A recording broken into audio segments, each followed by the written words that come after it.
Ready? Good evening, students, faculty, and our distinguished guests. My name is Jennifer Villalobos, and I'm the Assistant Director of Career Success in the College of Business.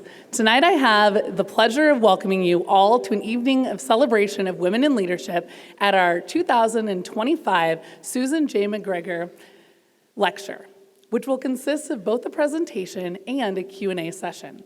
Students in both BA 162 and 168, please make sure to jibble in.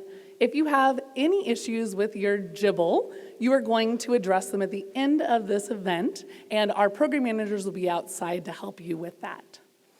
Tonight, I would like to now introduce Anara Scott, our Senior Associate Dean of the College of Business. Let's give her a round of applause.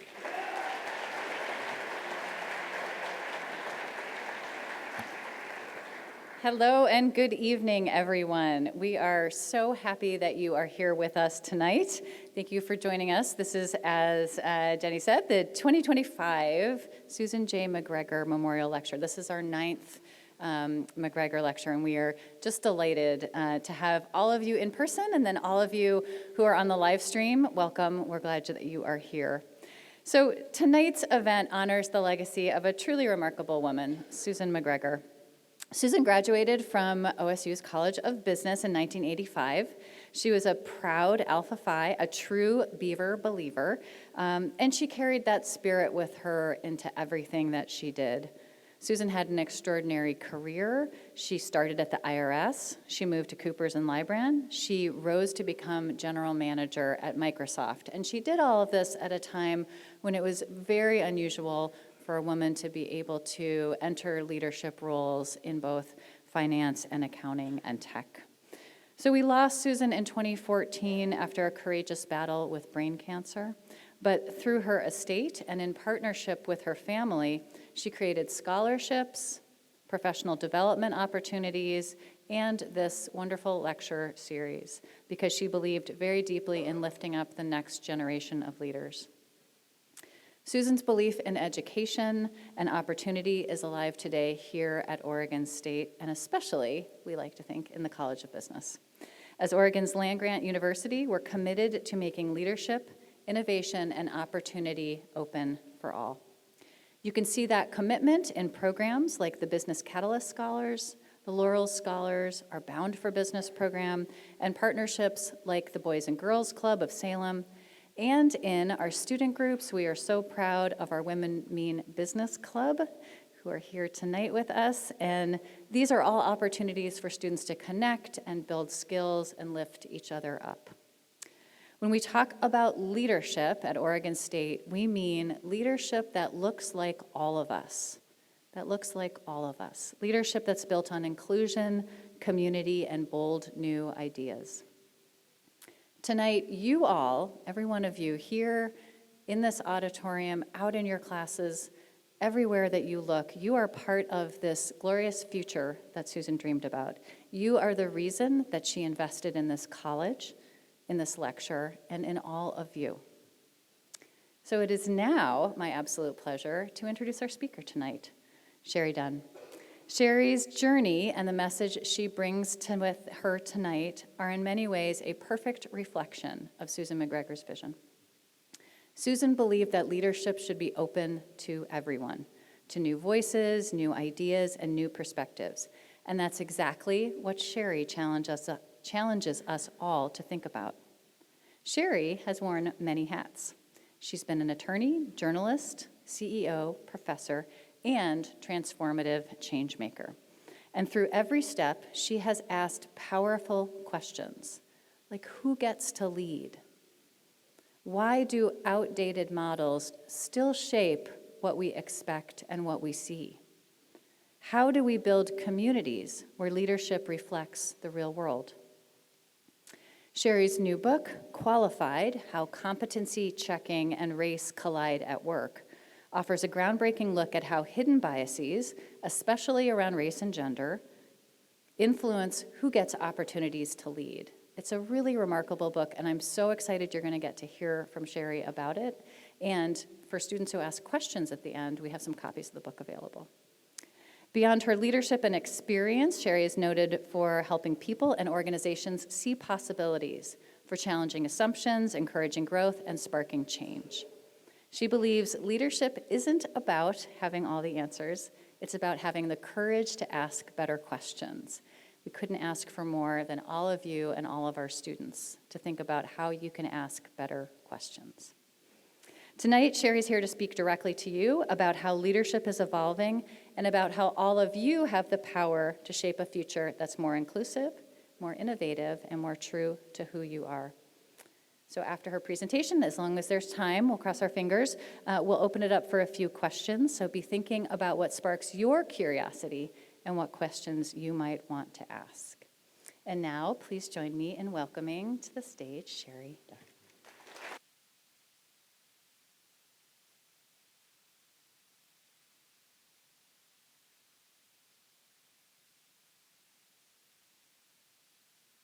Couple things I gotta do. So is mic, yeah, look at that, the mic's on. Hello, how's everybody doing? Good, okay. So I am so happy to be here today. This is just so exciting. You have no idea. So what are we gonna talk about? Well, I am hopefully gonna have a conversation with you and not just be talking at you. That is my goal. Hopefully it feels that way to you, that I'm talking to you and you and you and you and not just at you. So this keynote tonight is it's an invitation for you to reimagine leadership. And I tend to like to move around. I don't like to hide behind a podium. I mean, I have this nice dress on and whatnot. So I want to make sure that I get good stage coverage. But, I want us to talk about how we can reimagine what it means to be a leader. And it was interesting. I do ask a lot of questions. I was a very annoying child. Trust me. My poor mother. I was like, why? What? And it hasn't changed. I was just in Belize, and the guy was driving us around, and he said, well, if you have any questions, let me know. And I go, I do. And I kept asking questions the entire trip. But he had a lot of answers, so that was great. So one of the things I like to start with is philosophy, because I have an undergraduate degree in the history of philosophy. Any philosophers out there? Ooh, we got one hand raised. Well, I tell you, philosophy to me is a lifelong discipline. And I love this quote because it's going to kind of anchor us as we go through this today. And that is, until you make the unconscious conscious, it will direct your life and you will call it fate. Does anybody have any idea what that might mean for you? Think about that. Until you make the unconscious conscious, it will direct your life and you will call it fate. I also want to start my timer because I can talk forever. Like, you can't stop me. So I'm going to tell you, we're going to really specific. So we're going to do a little exercise here, and hopefully this will make this clear. So we get a lot of messages in our lives, all of us. And these messages become things that we just think it's the way it is, right? It's just the way it is. So I'm going to give you an example, which is why I wore this dress and this belt, so you can find out what the belt's about. So I have a long torso. Does anybody know? Is women out here know, folks, think about that? Okay, yes. I have a long torso. So all of my life, I thought I can't wear belts because they cut weird, and I'm like, oh, I look so weird in belts. I don't wear belts. Right?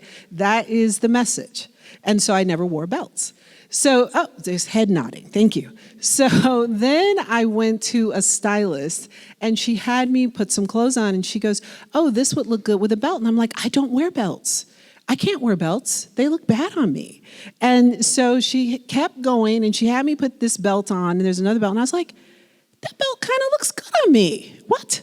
And this was an unconscious message that had become fate, right? I had never made it conscious in my mind that this message that I had wasn't a real message. It was just something I was telling myself. So we've all been told things such as, Oh, and then I have another new thing. I have bangs. Like, I was like, oh, can I wear bangs? And so people get these messages. Oh, your forehead's too big. It's too small. Your arms are too little, too big. All of these things, and they become just the way it is. So you can just do a show of hands. You don't have to say anything. But have any of you ever been told not to wear something by some? Oh, look at that, right? And that's a lot of people.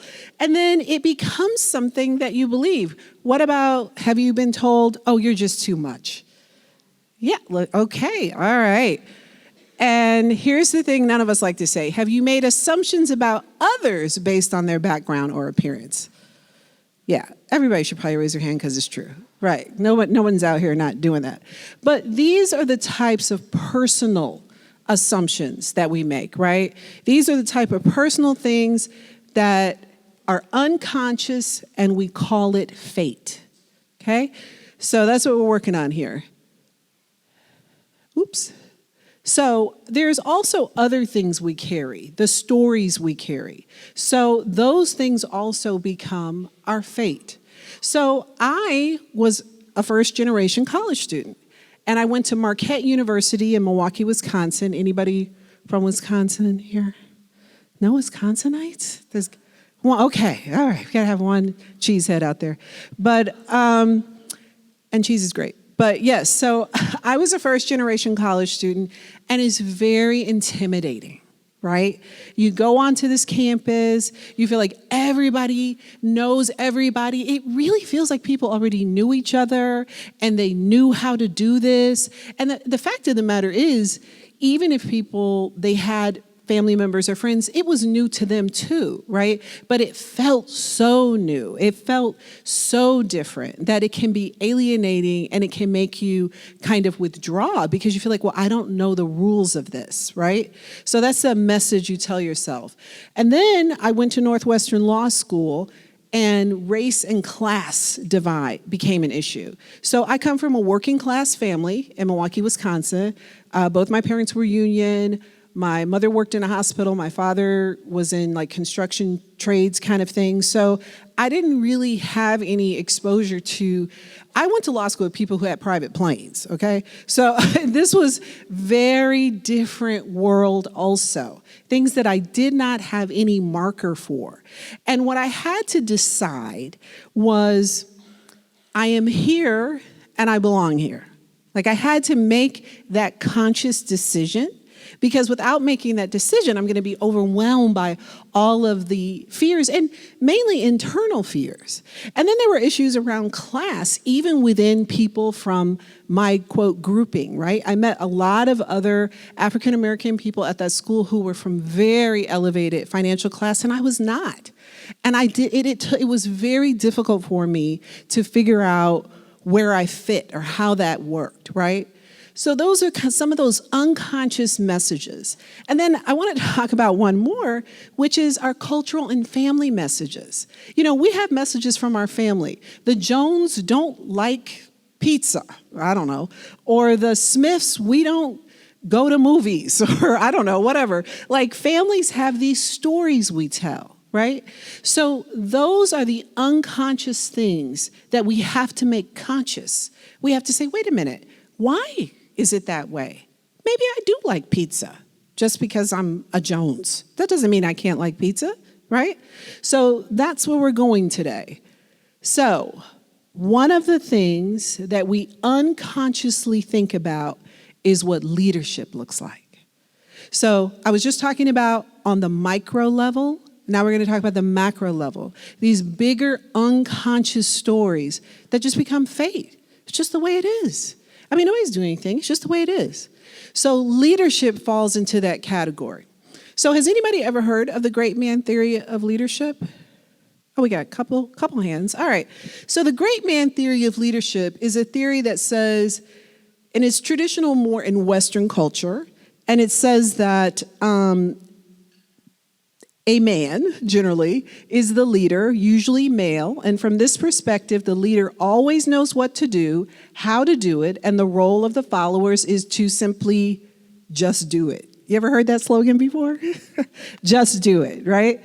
And so, under the great man theory of leadership, the leader knows everything, and the leader doesn't ask any questions, and the leader is not vulnerable, and the leader is impenetrable, and the leader doesn't have any bad days, and the leader has all the answers. And this is how we have generally thought about leadership. And even if it's not conscious, it has been an unconscious theme of how we think about leadership in this country. Again, different countries have different ways of approaching leadership, but in the United States, we think about this great man, this one person who has all the information. So why do we think that? Well, I mean, to be honest, that's who was leading for most of our history. And to be fair to those in the great man theory model, it's not like they really had a choice either. It's not like even within the in-group, there was a way to do it differently. The assumptions were, this is how you do it, so you follow it. So let's talk about what our workplace has looked like, and then we're going to get to the workplace that you are going to be responsible for, because you are going to be responsible for the workplace as it goes forward. So let's go back. Let's go way back in time, 1860. Most people worked in farms.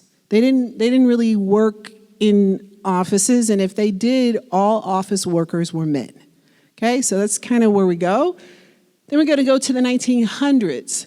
Women come into office spaces and they take up these administration roles, but they have to leave if they get married or have children, right? So they're there, and that kind of is how it goes well into the 60s. So in the 60s, we have civil rights legislation that seeks to remove blockages that prevent Black people, other people of color, and women from entering professional workspaces. Now, I want to be clear. All of these people always worked, okay? So they worked in farms, they worked at home, they worked. But in professional working spaces, the spaces we're talking about today, those spaces they did not have access to. So now we're in the 60s.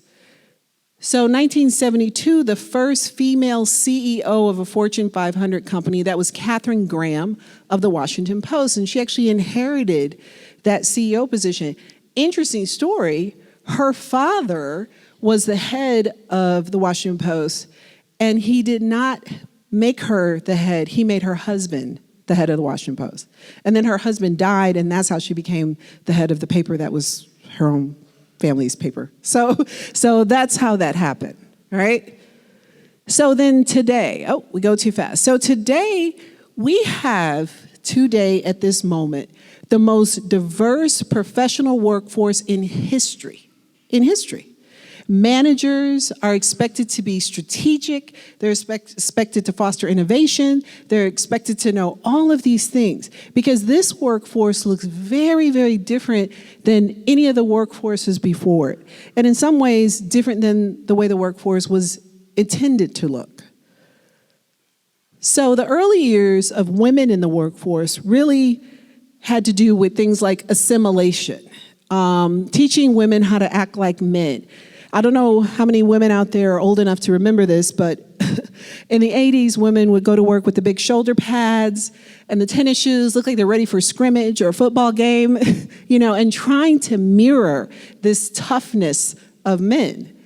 And then we have accommodation. Well, we're going to adapt to women's unique needs and situations.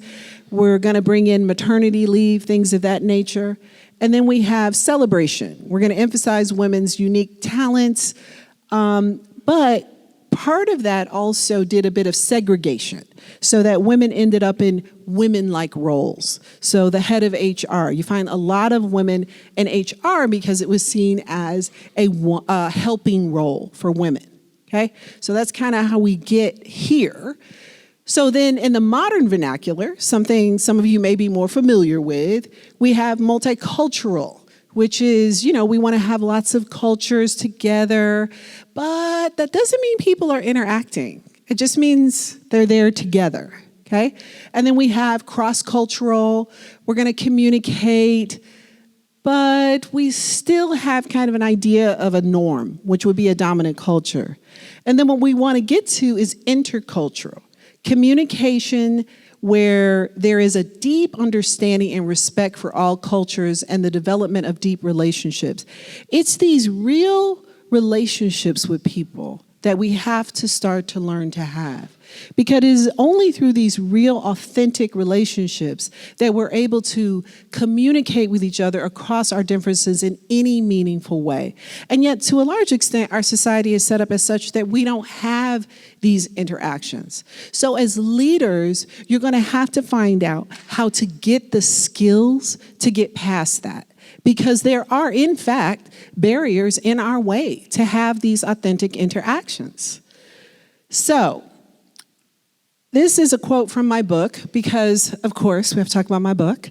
The quote is, "When the hand of systemic inequity is hidden, the impact can be misidentified as the cause." So when we don't know what is going on, what is happening that is causing the problem, we can misidentify. So, for instance, we could say, oh, we don't have a lot of female CEOs because women are interested in being CEOs. Right? That would be the logical conclusion, but that's not the conclusion. Because the system was that Katharine Graham could only become a CEO because her husband died, right? And we really didn't have a structure that put women in those positions. Even today, we're going to have less women in leadership because women start the leadership race later. So this is the hidden hand that I'm talking about. So you don't want to misidentify the cause with the reason. Does that make sense? You don't want to misidentify the cause with the reason. And so we want to try to get at the cause. So in my book, Qualified, How Competency Checking and Race Collide at Work, I talk about this concept called competency checking. So I was teaching at University of Portland. I taught MBA students, nonprofit, and it gave me a lot of time to think. I was thinking about, like, what is going on in the world? And so being able to teach, it made me think, like, okay, what would I name things? And then as a consultant, I was talking to people, and they were telling me very similar stories. They were having very similar experiences. They were having similar frustrations. And I thought, okay, somehow I have got to name this. What is the name of this? You know, we can talk about something big like unconscious bias, but like, what does that mean? And how does that work? And how does it even happen? And that's what I was trying to achieve with competency checking. And so competency checking, the idea is that there is an invisible weight on Black people, women, and other workers of color, making it harder for them to succeed no matter their qualifications or skill. So how does that show up? Well, competency checking is unspoken but pervasive, and it scrutinizes these workers more harshly than their white or male counterparts. And then it operates consciously or unconsciously by viewing these workers as inherently less capable, regardless of their qualifications or experiences. And then this is a practice of competency checking has been embedded into our workplaces for hundreds of years, creating blockages. So what does all that mean? I'm going to give you an example. So there are two studies that I reference in the book. One is a legal memo. So there was a small kind of, I guess, research done by a company called Nexium, it's in the book, and they wrote a legal memo. And in the legal memo, they made certain errors. It was just one memo. And they sent it out to law firm partners, and they told one group that it was written by a Black associate, and they told the other that it was written by a white associate. And when they reviewed the memos, they took the one that was written by a Black associate, and they found all of the errors, plus things that weren't errors, and they rated the associate needing more work on their writing. Separate group was given the same memo, and they were told it was written by a white associate. They did not find all the errors, and they rated the person a good writer. So similar research was done for a research associate position with men and women. A woman researcher who's not real, just fictional, all the information was the same. She was presented to the group as a researcher, and she was offered less mentoring, less money, and fewer positions. The one who people thought was a male researcher was offered more money, more mentorship, and more positions. Okay? So competency checking then, in a practical matter, means people are activated to ask more questions, look more deeply, and require more from people who they don't assume or associate with leadership or presence in that position. So that's the practical ways that competency checking works out. So I feel like I'm going the wrong way. So the thing about competency checking and all of these things is it acts as a fine grade mesh wire. Think of it like this.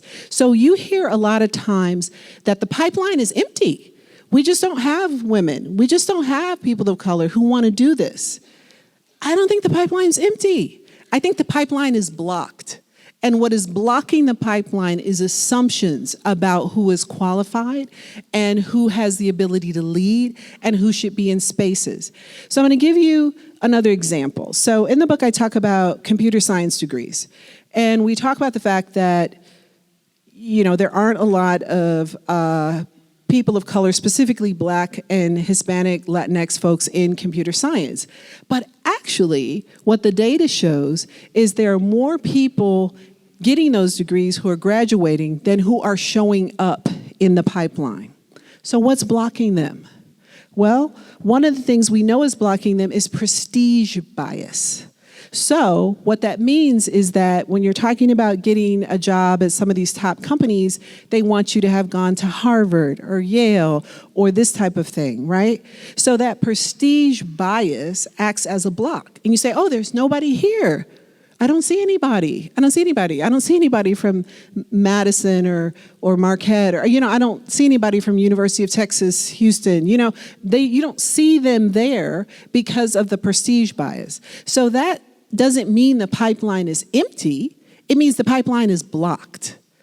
And so where am I going with all this? I'm going with you are going to have the power as the next generation of leaders to fundamentally change how we approach and how we think about who should have leadership. And if we shift our thinking here, then we understand that we are not talking about giving people special advantage. We're not talking about giving undeserving people opportunity. We're talking about removing blockages that are blocking people from getting access. That's what we're talking about. And that is a very different solution than if you think we're talking about, oh, these are just poor people. There's nobody in computer science. There's no women who want to do research position. If that's what you think, then your solutions are going to be off. If you realize that there are blockages in the way, you are going to work much harder to remove those blockages. So that's what we're going for. So I want to give you another example of when you hide the hand of systemic inequity, the result can seem like the cause. So this is data from the Economic Policy Institute. It was on their website when I wrote my book. It may not be now, but this comes from the Economic Policy Institute. This data is not made up. And what they found is that Black workers were twice as likely to be unemployed as white workers overall, and Black workers with a college degree were more likely to be unemployed than similarly educated white workers. But this is what I find most interesting, that when they are employed, Black workers with a college degree or advanced degree are more likely than their white counterparts to be underemployed when it comes to their skill level. And so they did this data, I think it was in 2019, when it was a tight labor market. So what that means is that explodes a myth that we have. And the myth is that, the reason there aren't people in managerial or executive positions is because they're not there or they don't have the education. Well, that's actually not true. That they have the college degree and advanced skills, but they tend to get jobs that are not commensurate with their education and skills. And one of the things we know about being underemployed when you get a job is that people who are underemployed tend to stay underemployed longer, meaning they continue throughout their career. So that means if you are trying to get to be a VP, you're a senior director, but you don't get to be a VP. And I tell people, nobody's born a VP. okay? I mean, you have your suits on, but you weren't born with little suits on, right? You have to get there. You have to learn. You have the opportunity. And so that is really more of what is missing. So what do you do about all this? You're like, oh, this lady is depressing. I don't know what she's talking about. Oh, and she's pushing the buttons all wrong. All right. So again, I have an undergraduate degree in the history of philosophy, so everything comes back to your mind for me. But you want to change your thinking and change your life. Now it's like a church sermon, but you do. You want to change your thinking to change your life. And so I want to talk about how you can do that, how you as leaders can do that. So one of the biggest things for me is how we communicate across our differences. I think that is so very important. I can tell you as a consultant, 90% of the workplace problems that I have encountered with clients comes down to communication problems. And it sounds like, oh, that's simple, but it's not.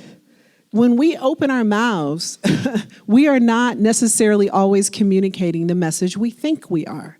So and we have all of these differences that we're going to learn to communicate around. So here's another quote.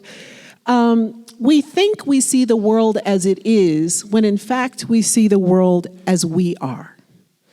So that is really important to understand. We think we see the world as it is. I'm like, oh, look, this is just what it is. But what I am seeing it is the way I am, through my lens. You know what I heard recently? We may not all see the same color blue when we look up in the sky.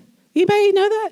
It's crazy. I mean, how would I know? I mean, I don't know what you're seeing, because we can't get in another person to fully understand. And it's quite possible when we are looking at the sky, we are seeing slightly different colors. So if that's the case, then we really cannot assume that we are seeing the world as it is. All we can say is that we can see it as we are. That's all we can really be sure of. And some days I'm not sure of that.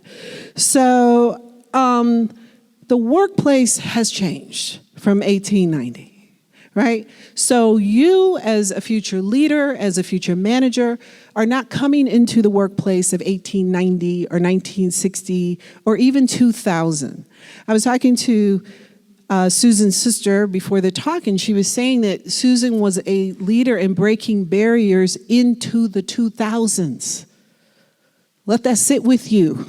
We're still in it, into the 2000s. That's a scant few years ago that she is still the first, only woman in spaces and places. So the workplace has changed, but it's been slower than we perceive it to be. But it's moving faster than we have built our capacity for it. So that's what we're going to try to do. Talk about this. So I like this graphic because every time we are talking to another person, there's a lot of things in that, right? It's culture loading, their behavior, their history, their traditions, ethnicity. I was an exchange student in London such a long time ago. And the students from London and from Europe said, why do Americans lie so much? And I was like, what do you mean? And they said, well, they'll say, we'll get together later, or I'll see you later, or let's do something later. And they did not understand that people didn't mean that it was just something people said. Because culturally, they just didn't talk like that. And they were like, yeah, I called him up later, and he didn't want to do anything, because it's just something we say, right? And then even regionally, we have different dialects, different ways we talk. Everybody knows that yes means a million things. Yes, yes, yes, yes, right? There's like all these ways. So if something as simple as yes can be misinterpreted, then you have to imagine every time you're talking to another person, it's almost like you're translating. And we have this experience with people we know, our friends and our families, right? So one of the things you have to understand as a leader is how you approach thinking about thinking, which I know sounds reductive, but I didn't just make that up. You do have to think about how you think about thinking. So there are signals that we read too fast. So has anybody ever heard of Daniel Kahneman and his book, Think Fast and Slow? Yeah, couple of folks here. So Daniel Kahneman talks about system 1 and system 2 thinking, right? System 1 thinking is our fast thinking. It's a big part of our brain. And it's built that way on purpose. Our brains are built that way because we are human animals up on 2 feet. But for most of our existence, we're out in the wild, actually, with other animals, trying not to get eaten and trying not to get killed. And so this part of our brain developed faster, bigger, stronger. And what that means is that part of our brain has us make quick associations, quick assumptions. It's necessary. It was necessary for our survival, okay? Now, in this modern world, we still use that part of our brain, but in a way that can be destructive. Now, it is simply what it means to be human. There's nothing wrong with us. We're not bad because we have more system 1 thinking, but it requires us to understand that it is there. We can't say, somebody told me, I don't have any unconscious bias. I'm like, well, are you alive? Because there are so many things we don't like unconsciously. It's quick associations. I mean, I don't like Diet Coke. Why are you drinking that? I don't understand that. So there are things, right? We all have these things that, boom, that is how we think. That is in our mind.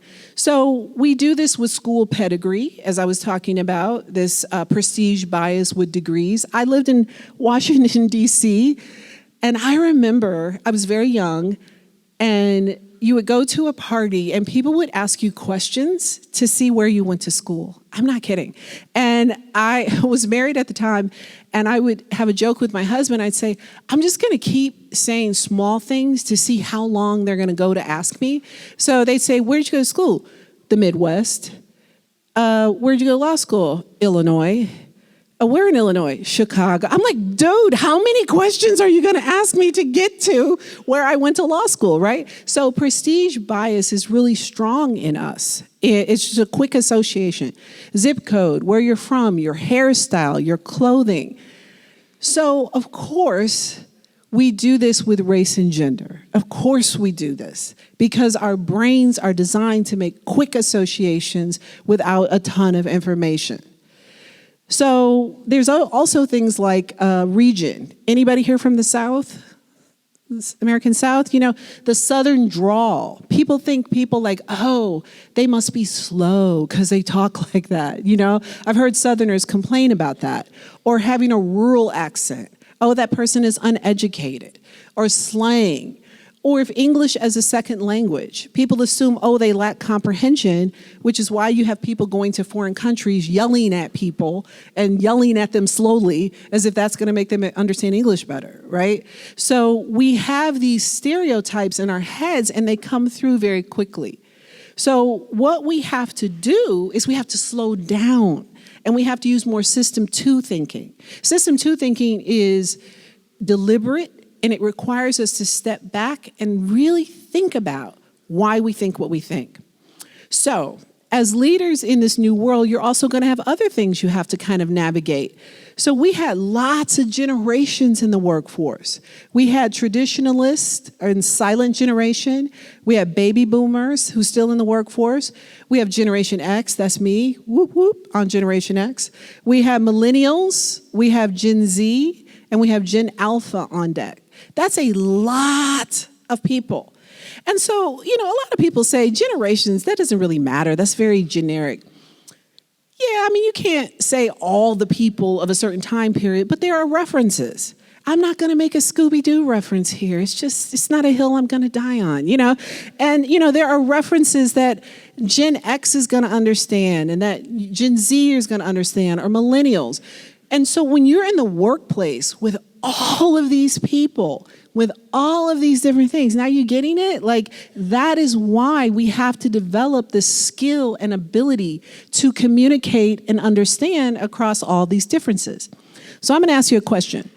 Someone says, I want to assign a project with a significant technical component, and then it's something with a computer. And the person says, I don't think she's great with computers. Now the person doesn't know. They just say, I don't think so. Do you think they're talking about a millennial? How many people think they're talking about a millennial? No. Do you think they're talking about a Gen Xer? Okay, don't you say that. How many people think they're talking about a baby boomer? Yeah, that's association, right? That's a quick association. And eventually they're going to be talking about a Gen Xer.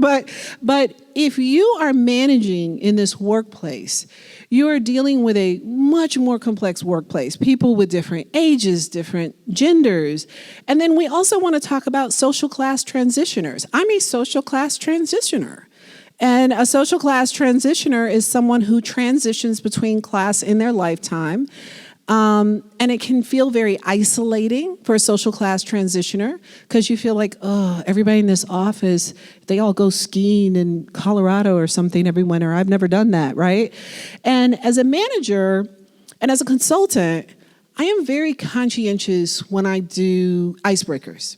I try to make my icebreakers accessible to everyone. So I might say, what's your favorite time of year as opposed to what's your favorite vacation? That's assuming everybody went on vacations when they're kids, and they may not have, right? And why does that matter? It seems like such a small thing, but you put people in a position where they have to lie, or they don't say anything, right? So that creates this really weird environment. So I try to think about, like, what is accessible? What can everybody jump in on, and I not assume about their background? But the thing about social class transitioners is they're people who are good with observation. Right? They may be very helpful and able to see things that other people can't see, because when you are coming from different racial, ethnic, class backgrounds, you pay a lot more attention to everything because you're trying to understand it. You're trying to figure it out. So in your workplace, you're going to have all these kind of folks. So now I'm going to talk to you real quick about how you can communicate across these differences. But I want to say something before I get into this. There is a big difference between stereotyping and cultural competency. So as we talk about some general differences among folks, I want to make sure that stereotyping is like saying, I read a book and I know everything about this subject. Anybody know anybody like that? I've known people like that. They're like, you do not know everything about that.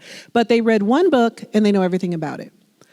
Cultural competency is having a library of information, and you use it as reference material, not as dispositive of everything, right? So to be cultural competent, you're going to pull information from a vast things, and you're going to ask more questions. You're going to be curious, but that doesn't mean you have the definitive answer. So I do want to talk about that just as we get here, because cultural competency is, oh, I have some knowledge of this and I want to know more, as opposed I know everything about those people. That is stereotyping.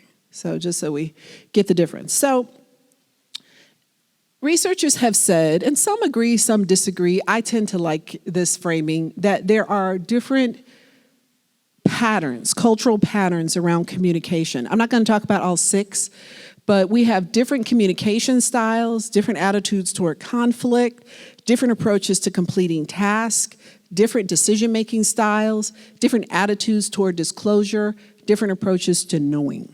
So we're going to talk about just a couple of them. Different approaches toward conflict. Different cultures approach conflict differently. Not everybody believes in talking it out right away, right? Eastern cultures tend not to like direct conflict, more indirect conversation. Women generally, it's a general, not all women, because I'm pretty direct with conflict. I don't mind conflict. But generally, women tend to go more indirect. It doesn't mean that direct conflict is always bad and indirect is always good. It means there are differences. And if I am managing people, if I'm responsible for people, I am actually responsible for understanding that. that different people approach things differently. And it's on me as a manager, director, or whatever to appreciate that and try to suss that out. In fact, I might ask someone, how do you deal with conflict? How do you best take criticism? How do you feel? And my goal is to try to understand that and fold that into that process, okay? Then we have different approaches to completing tasks. This is really an interesting one. From culture to culture, people have different ways they approach completing tasks. Now, I was doing some work for Tillamook, I don't think they mind, as one of my clients. And, you know, they have a lot of workers there who are Hispanic, Latinx people who work there. And one of the things culturally is sometimes people from different cultures and women tend to like to chit-chat a little at the beginning of a project. That doesn't mean they're doing anything bad. It means in order to start the project, they like to start to build a bit of a foundation of a relationship. Western culture and generally male culture, but again, these are broad generalities, but tend to like to start the project and develop the relationship in the project. Neither is bad, but what happens is the ones who like to chit-chat, that is seen as somehow negative. Now, what I say to people is, did the project get done? Did the project get done on time?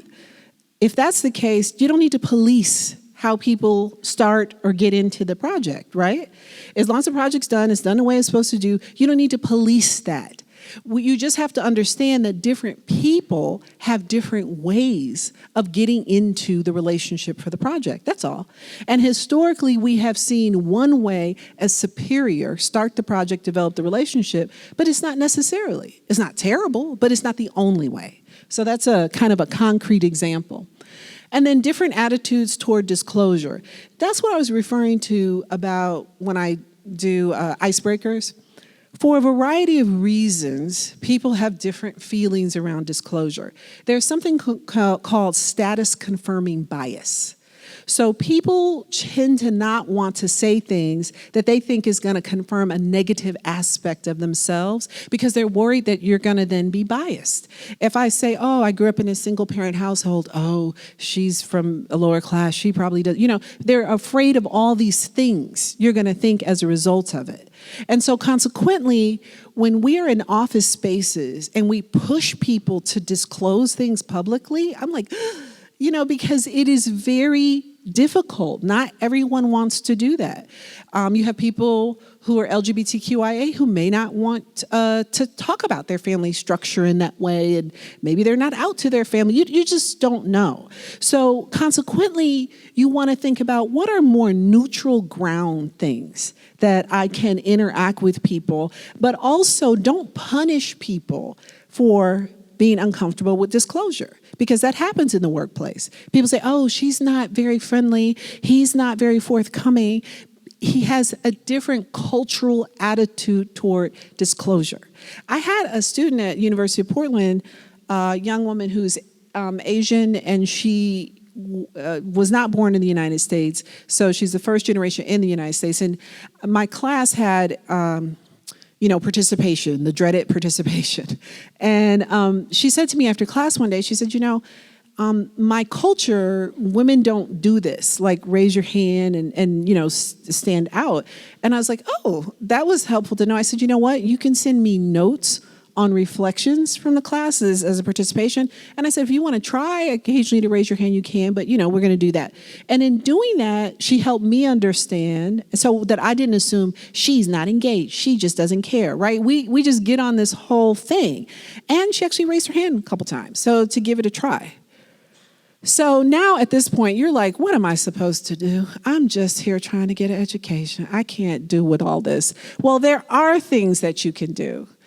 You can change your thinking and you can change your systems. You got to have one more quote before we end, because I love my quotes.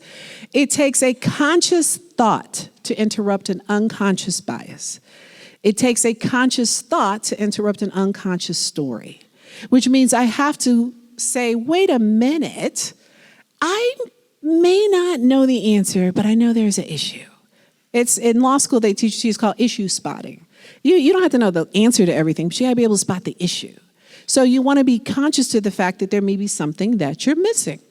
So what I want to, as I beginning to wind down, what I want to leave you with is a new concept of leadership, and that is called the leader as learner. You can be a leader learner. You can be a leader learner, and you can be a leader learner. Everyone can be a leader learner. And what does that mean? Well, instead of the great man theory of leadership, we are in a world that is diverse and it is changing every minute. And what that is going to require of each of you is to step into leadership in a different way. And that means being open to learning and showcasing for those who you are leading that learning is okay. You don't have to have all the answers. You don't have to tell people to just do it. And that doesn't mean you're a bad leader. We have to break the grip of the great man theory of leadership that lives in our mind unconsciously. And we have to consciously choose another path, which means I have to say as a leader, hey, I don't have all the answers, but I'm very interested in what you can help me understand. And then I will make decisions. I'm not talking about collaboration paralysis, okay? I'm not talking about a situation where everybody has, and no decisions are ever made. I don't mean that. But I mean, as a leader learner, you are going to be the one who showcases it is okay to make mistakes. It is okay to seek more information. And it is okay not to know everything. And in doing that, you open up the space for other people to learn and grow. You, as the leader, are the top learner. You are the one who is showcasing what it means to learn. Oops. So as a leader learner, admit what you don't know. You're going to ask better questions. You're going to make space for dissent. And then you're going to be changed by new information. So it's not performative. Right? I was in a meeting once with somebody who said, I'm open to suggestions. They were definitely not open to suggestions. That's performative, right? You're going to have that energy where you really are able to be changed by new information because that makes your work better. It makes you better, and it's okay. I was talking about this in Multnomah County. I spoke for some county executives, and this gentleman came up to me after, and he said, I'm so glad to hear this. I get so stressed out. I don't have all the answers. And it's like, no, and that's okay. That doesn't mean you're stupid or bad or dumb. It means you are a learner and you are asking questions and you are getting better at it all the time. And you can still be a decision maker and be a learner leader. Two things don't X each other out. So, I am going to release you all from perfection. You're released, okay? You do not have to be perfect as the leader, okay? Now that you don't have to be perfect, you can be good. And that is a real quote.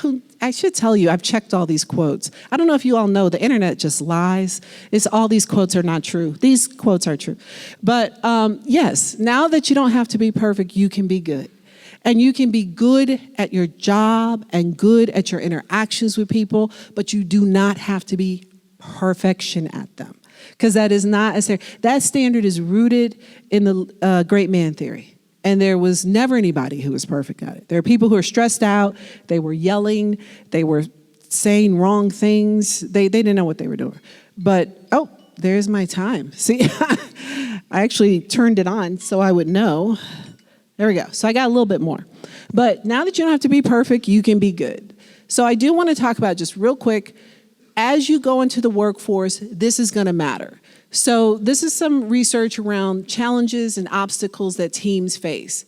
A lack of trust, poor communication, conflicting priorities, unclear roles and responsibilities, and resistance to change. Those are all rooted in leadership. You can empower through collaboration. Collaboration does not have to be the worst thing ever. You don't have to get stuck there. This quote, the performance of the whole is never the sum of the performance of its parts. It's the product of their interactions. The sum of the whole is the product of its interactions, which means your ability to lead and manage people. I was doing the interview earlier and I said, think of yourself as a symphony conductor. okay? You can't have all woodwinds. You can't have all strings. You have to be able to say, I want a little more bass. I want less over here. That is your role as a leader, to be able to hear where the sound is off, right? And be that type of conductor. So think of this as part of your continuous improvement. And you're going to have a growth mindset, and innovation can come from this. So you want to listen. And I'm not going to go through it because I do want to take your questions. So we're going to move through this slide. But you're going to listen, and you're going to not just listen, you're going to listen. So I'm going to tell you how you know if you're listening. If the moment someone finished speaking, you start talking, you weren't listening. Because at the end of their last few words, you were formulating your response. So that's how you know you weren't listening. If there's a little gap there, you may have had time to reflect on the last thing they said. So I want to leave you, before we get to questions, with the 3 most powerful questions, I think, as a leader that you can have. And I don't know where it went. Did I do that? Okay, well, I can tell you what it is. This is how I see it, but how do you see it? That is what you will ask. This is how I see it, but how do you see it and mean it? This is what I think I heard you say, but do I have that right? Do I have that right? And then the final thing is there anything I'm missing? Is there anything I'm missing? And in asking those things, you lean into yourself as the leader learner, right? You open yourself up to really get that feedback. Those are powerful questions that you can use. And your generation is up next, and there is a lot facing you. And you cannot live in these old models. Oh, thank you. You're going to bring up my 3 questions. And you cannot live in these old models. Those clothes don't fit anymore. The great man theory. You have to step into a new way of being. And I know that your generation can do it. So we're going to go to questions.